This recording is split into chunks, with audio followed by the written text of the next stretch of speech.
جب بھی اللہ تعالیٰ کا قرآن چلایا جاتا ہے یا کوئی بھی اللہ تعالیٰ کے دین کی بات ہوتی ہے تو آپ دیکھتے ہیں کہ کچھ لوگوں کے لیے تو وہ بہت زیادہ اثر رکھتی ہے، جبکہ وہی بات، وہی قرآن کی آیت کچھ اور لوگوں کے لیے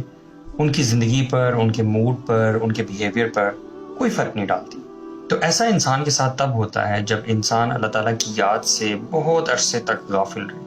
بہت عرصے تک اللہ تعالیٰ کے فرائض سے دور رہے اور بہت زیادہ حرام کاموں میں انڈلج کرے، اور ایسا وہ کنسسٹنسی کے ساتھ کرے، یعنی بہت عرصے تک حرام کاموں میں انوالوڈ رہے اور اس میں بڑھتا ہی چلا جائے۔ تو اللہ تعالیٰ کا ایسے بندے کے لیے اصول ہے کہ اللہ تعالیٰ اس شخص کے لیے ہدایت کے تمام راستے بند کر دیتا ہے۔ اس بات کو اللہ تعالیٰ نے قرآن میں ایک سے زیادہ جگہ پر ارشاد فرمایا ہے، جیسے سورۃ البقرہ کی 7ویں آیت میں اللہ تعالیٰ فرماتے ہیں کہ ختم اللہ علی قلوبہم وعلی سمعہم وعلی ابصارہم غشاوہ، کہ اللہ تعالیٰ مہر لگا دیتا ہے ایسے لوگوں کے دلوں پر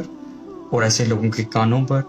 اور ایسے لوگوں کی آنکھوں پر پردہ ڈل جاتا ہے، جس کی وجہ سے نہ ان کے کان جو ہیں وہ سن سکتے ہیں حق کو، نہ ہی ان کے دل جو ہیں وہ حق کو سمجھ سکتے ہیں، اور نہ ہی ان کی آنکھیں جو ہیں وہ حق کو دیکھ سکتی ہیں۔ ایک اور دوسری جگہ پہ اللہ تعالیٰ فرماتے ہیں کلا بل ران علی قلوبہم ما کانوا یکسبون، جس کا مفہوم یہ ہے کہ بے شک ان کے دلوں پر اللہ تعالیٰ مہر لگا دیتا ہے، یعنی ان کے دل جو ہیں وہ زنگ آلود ہو جاتے ہیں۔ اور اس بات کو اللہ کے نبی صلی اللہ علیہ وسلم نے ایک حدیث میں بڑی اچھی طرح بیان کیا کہ جب بھی کوئی انسان گناہ کرتا تو اس کے دل پر ایک سیاہ نقطہ پڑ جاتا، اور اگر تو وہ توبہ کر لیتا ہے اس گناہ سے تو وہ سیاہ نقطہ ختم ہو جاتا، لیکن اگر وہ توبہ نہیں کرتا بلکہ اس گناہ پر مزید گناہ کرتا ہے اور پھر اور گناہ کرتا ہے تو وہ سیاہ نقطہ بڑھتا چلا جاتا ہے، حتیٰ کہ وہ شخص گناہ کرتا رہتا ہے اور ایک ایسی سٹیج آتی ہے کہ اس کا پورا دل جو ہے وہ کالا سیاہ ہو جاتا ہے۔ اب یہ دل کی جو سٹیٹ ہوتی ہے یہ وہ سٹیٹ ہے جس پر قرآن پڑھا جائے یا کوئی نصیحت کی جائے تو یہ دیکھنے کے، سننے کے، سمجھنے کے قابل نہیں ہوتا، اس دل پر اللہ تعالیٰ مہر لگا دیتا، پھر یہ انسان ہدایت نہیں پا سکتا الا ماشاء اللہ۔ تو یقیناً آپ لوگوں نے یہ ایکسپیرینس بھی کیا ہوگا اپنی زندگی میں کہ بہت بار ایسا ہوتا ہے کہ دین کی ایک نہایت آرام سے سمجھ میں آنے والی بات جو بہت سیدھی سادی ہوتی ہے وہ کچھ لوگوں کی سمجھ میں بالکل بھی نہیں آتی، چاہے آپ انہیں جتنا مرضی سمجھا لیں۔ وہ اپنی ضد پر اور اپنے جھوٹ پر، جس کی بیسز، جس کی فاؤنڈیشن ہی غلط ہوتی ہیں، وہ ہمیشہ اپنی اس سوچ پر اڑے رہتے اور کبھی دین کی آسان بات کی طرف مائل نہیں ہوتے اور کبھی سمجھ نہیں پاتے، چاہے آپ ان کو جتنا مرضی ایکسپلین کر لیں۔ تو یہ دلوں کی اسٹیٹ تب ہوتی ہے جب انسان کے اندر سے اخلاص اور سنسیئرٹی ختم ہو جاتی ہے اور انسان گناہ پہ گناہ کرتا رہتا ہے۔ تو گناہ تو یقیناً ہم سب سے ہوتے ہیں،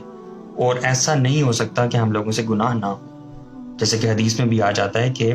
کل بنی آدم خطاؤن، کہ آدم علیہ السلام کی ساری اولاد جو ہے وہ خطا کار ہے، گناہ تو ہم سے ہوں گے، وخیر الخطائین التوابون، اور ان خطا کاروں میں سے، ان گناہ کرنے والے لوگوں میں سے بہترین گناہ گار وہ لوگ ہیں جو گناہ کر لینے کے بعد اللہ تعالیٰ کے ہاں توبہ کرتے ہیں۔ تو گناہ تو ہوں گے ہم سے، لیکن بات یہ ہے کہ ہم اللہ تعالیٰ کی طرف رجوع کرنے والے بنیں، اللہ تعالیٰ کی طرف پلٹنے والے بنیں، نہ کہ ہم وہ بنیں کہ ایک گناہ کے بعد دوسرا اور دوسرے کے بعد تیسرا اور اس پر کنسسٹنسی اختیار کریں۔ تو ہمیں اس چیز سے ڈر جانا چاہیے کہ کہیں ہمارے اس عمل سے اللہ تعالیٰ ہمارے دلوں پر بھی مہر نہ لگا کے اور ہم بھی اس سٹیج پہ نہ پہنچ جائیں کہ جس پر جب اللہ تعالیٰ کا قرآن پڑھا جائے اور آیات پڑھی جائیں اور حدیثیں پڑھی جائیں اور ہم کوئی ہدایت نہ پا سکیں اور اللہ تعالیٰ کے عذاب کے مستحق ہو جائیں۔ اللہ تعالیٰ ہم سب کو بچا لے، آمین۔